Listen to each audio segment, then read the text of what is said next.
I want to go back to June last year. Because that's when some of you here on the CMC, together with all of the CMCs from across the continent in the businesses or the banks outside South Africa, came together at Sun City for the first time in many years. And we said very clearly we need to take ownership of where we are going and why. We did a lot of work with McKinsey, and I know you guys are tired of seeing consultants. You're smart enough, you don't need consultants. At the end of the day, you've got Moses after all, so what do you need consultants for? But more importantly, we wanted to make sure we would make a real contribution to where we were going on the strategy. And one of the key principal issues Maria has been very clear about is that she wanted to take this opportunity, this inflection point, to change the way we do things, to create a new environment, a new culture, a new platform, and to be absolutely clear about where we are going and why. And Jason will tell you, as Maria's leadership team, we took a year to develop that work. We wanted to reset the shape and the direction of our organization, but not in one of those top-down, get the consultants to give you some wonderful PowerPoint slides. We really wanted to make sure we extended across the organization in order to make sure we get that cross-section of people who lead to help us get to where we want to go, define where we want to go to. What we were very, very clear about as well was that we want to make sure that the vision we create is a compelling one. It's not some ethereal nonsense.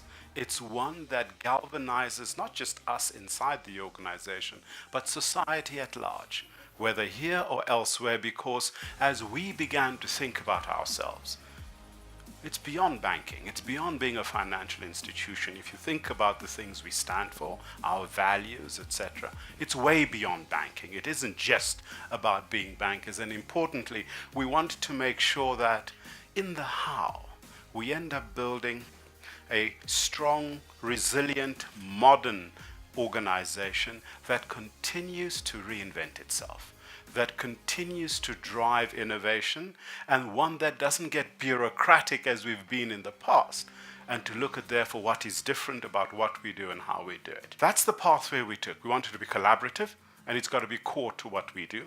Importantly, we really knew that we have to be bold.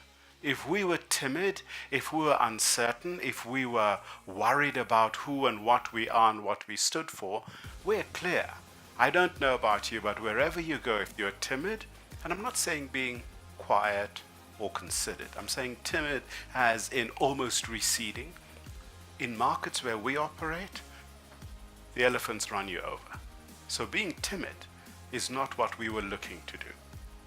Being bold, being fact-based, and being innovative are the things that we believed must underpin and drive our strategy. And indeed, that was informed to a large extent by the energy, by the stuff we got out of every single market where we have colleagues, because they were saying, stop sitting on the fence. Get on with it. Let's drive. We own this space. Let's extend what we own in this space. So we wanted to make sure we answered what we called the what questions, what we were going to do, and then of course all of the other elements around that and our organizational journey and where we're going to go. We also got to understand and know today is that we have some of the most extraordinary assets across this continent, and that therefore, based on this asset base and our ambition and capability, we really believe we have the opportunity in these markets to grow and grow significantly, both organically and inorganically. We've chosen as an organization, we've not been forced to, we've chosen based on the work we've done, the fact base we've developed, all of your input, to move away from being command and control driven to being a business that is made up of people of English again, Peter, press button, reset. Okay. Entrepreneurially driven, diverse, inclusive, and making sure that means we listen more than we talk a lot of the time, and we make sure we have a bias for action rather than a bias for admiring problems. So we've got to demonstrate that being customer obsessed means that we've moved away from this centralized decision making and we think we know what we need to do, but to listening and executing as to what the customer needs. And if you look at the investments that we've been making and we continue to make in all of our platforms over the next 2 to 3 years, it's got to translate in the customer always feeling and knowing we've put them at the center of our universe. This term digital is sometimes abused because it's used to cover all manner of sins. But what we do know is that our platforms, okay, cannot be the legacy platforms that we've had for years and years.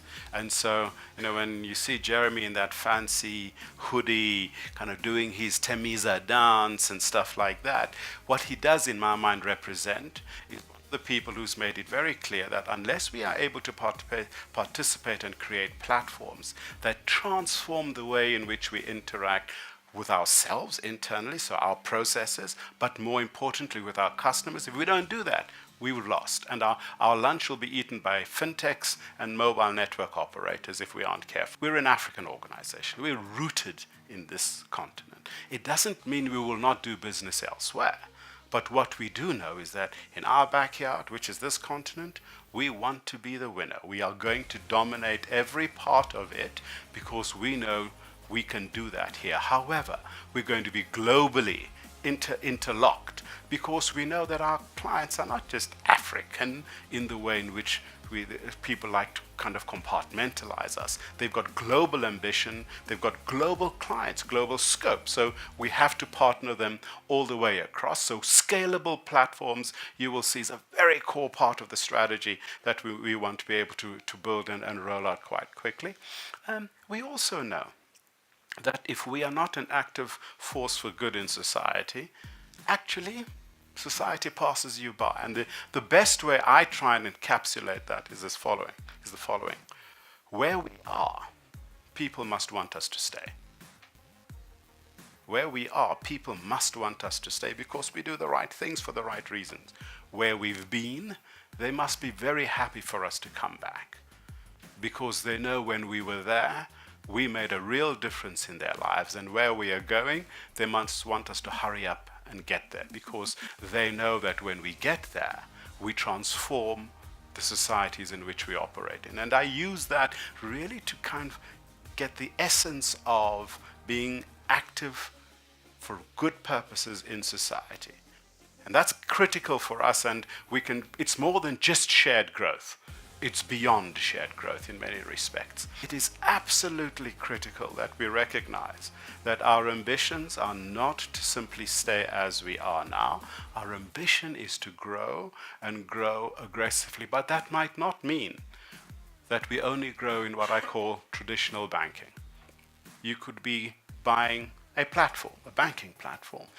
We need to look more creatively and innovatively at the different ecosystems that support or give us enhanced growth opportunities that transform the way in which we service our customers and we service society. And that really talks to a number of areas. So when you think about it, our fintechs who come at us is because they want to pick all the juicy bits here, there, and everywhere.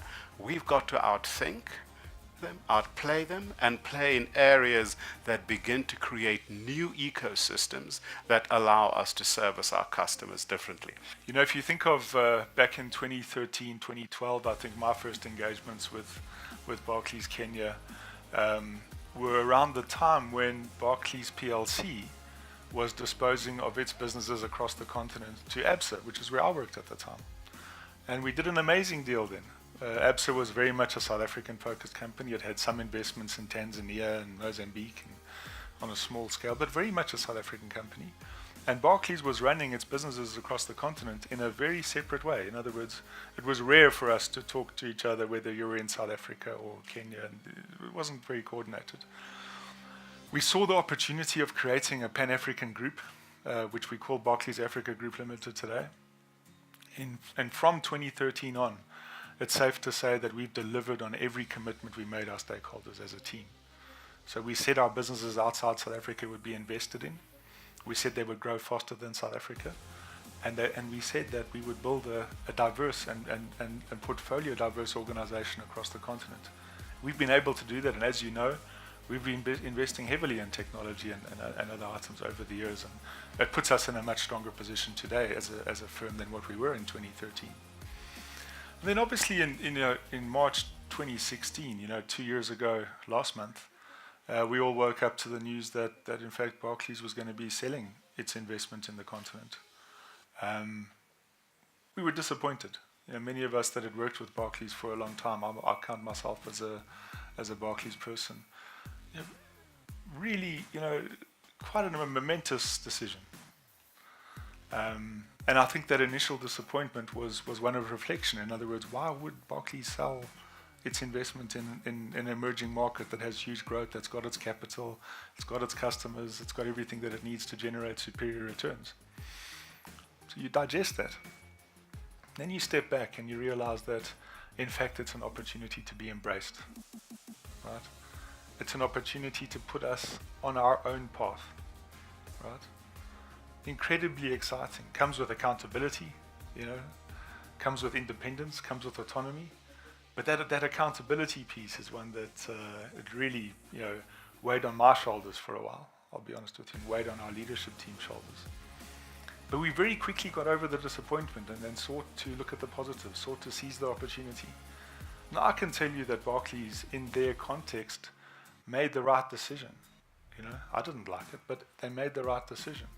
And the reason they made that decision was not because they had doubts about our prospects or doubts about our future or our growth.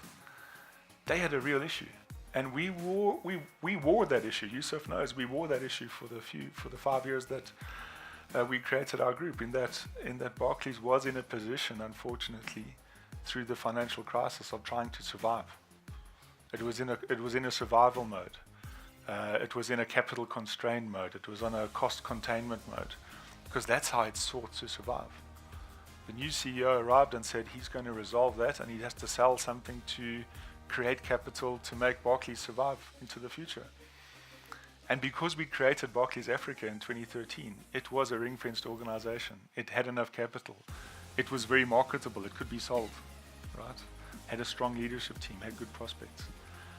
So that's, if you rationalize it like that, it makes sense. But obviously your emotional part is to say, oh, our parent is putting us into the big cold world. From that moment on, as I said, we embraced it. We sought to ensure that our firm is sustainable. One of the biggest worries I had was how on earth we would take 62.5% shareholder, which, as you'd imagine, is billions of dollars, and dispose of that in an orderly manner to new shareholders. And who would our new shareholders be? Now, you'll recall rumors and stories in the market. Could it be a Chinese bank? Could it be a Middle Eastern bank, a Russian bank? Who would be interested in this? And what we came up with was, in fact, another answer: to create a very diverse shareholder base. A shareholder base that would make us not reliant on any one shareholder going forward. Right? So today, Barclays owns just under 15% of us. While the separation is material, they'll be required to own about 10% of us. But we actually see that as almost like, free float. Our full shareholding can be changing hands at any point in time fairly soon. And that's positive. It makes us very diverse from a shareholder perspective, makes us very resilient, not reliant on any one shareholder. I think that's the place we should be. We got that done a little bit ahead of schedule.